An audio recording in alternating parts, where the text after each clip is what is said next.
अब जहर बाहर से नहीं आएगा, अब जहर सरकार की निगरानी में हमारे देश में बनाया जाएगा। हां, यह बात डराने वाली है, लेकिन इससे भी ज्यादा डरावनी बात यह है कि इतना बड़ा खतरा होने के बावजूद देश में लगभग खामोशी है। कोई सवाल नहीं है, कोई बहस नहीं है, कोई जवाबदेही नहीं है। इटली में कभी मिटेनी नाम की एक केमिकल कंपनी थी। इस कंपनी ने PFAS नाम का ऐसा जहरीला रसायन बनाया जिसका इस्तेमाल नॉन स्टिक बर्तनों की कोटिंग में होता है। धीरे धीरे यह जहर इटली की मिट्टी, पानी और इंसानों के शरीर में उतर गया। नतीजा जानते हैं क्या हुआ? 4 लाख लोगों की जिंदगी तबाह हो गई, 4000 से ज्यादा लोगों की मौत हो गई, कई बच्चों की शारीरिक ग्रोथ रुक गई, हजारों लोग कैंसर जैसी बीमारियों की चपेट में आ गए। यह केमिकल इतना खतरनाक है कि एक बार अगर यह शरीर में घुस जाए तो जिंदगी भर बाहर नहीं निकलता। यह जहर नहीं, एक स्थायी सजा है।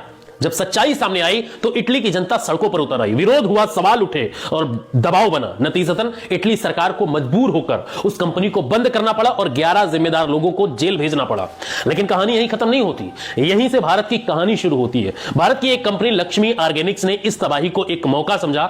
इटली में बदनाम हो चुकी उस कंपनी की मशीनें, तकनीकी और फार्मूला थोक के भाव में खरीद लिया गया और अब वही जहर महाराष्ट्र में प्लांट लगाकर भारत में बनाया जा रहा है। इसका सीधा मतलब समझिए, जो जहर इटली में इंसानों को मार चुका है, अब वही जहर भारतीयों के हिस्से में आ रहा है। सबसे खतरनाक बात जानते हैं क्या है? भारत में ऐसे केमिकल्स को लेकर या तो कोई सख्त सरकारी गाइडलाइन है ही नहीं, या फिर गाइडलाइन जानबूझकर आंखें मूंदे बैठी हैं, उन्हें अनदेखा कर दिया जाता है। सवाल उठता है कि क्या हमारे जीवन की कीमत इतनी सस्ती है?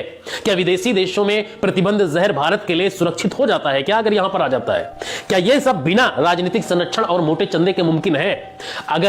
आज अगर हम चुप रहे तो कल यही जहर हमारे पानी में होगा, हमारे खाने में होगा, हमारे बच्चों के खून में होगा, हमारे भविष्य में होगा। यह कोई भविष्य की कहानी नहीं है, यह शुरू हो चुकी है साजिश।